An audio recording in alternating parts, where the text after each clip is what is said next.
Hi everyone, and welcome to the Facts Miner. Today, I'm going to be talking about the accidental invention of the potato chip.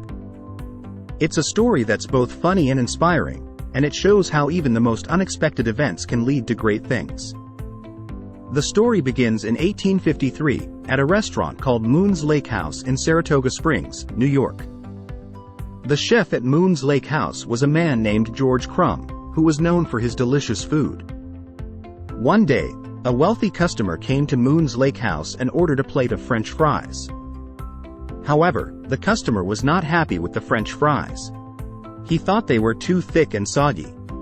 Crum was annoyed by the customer's complaint.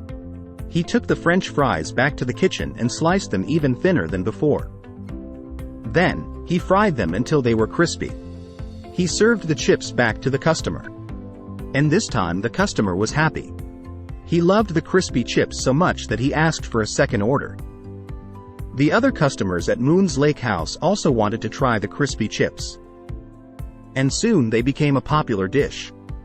Crum is credited with inventing the potato chip, and his creation is now enjoyed by people all over the world. So, there you have it. The story of the accidental invention of the potato chip.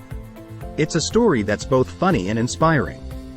And it shows how even the most unexpected events can lead to great things.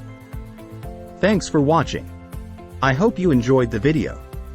If you did, please like and subscribe to my channel for more interesting facts and stories.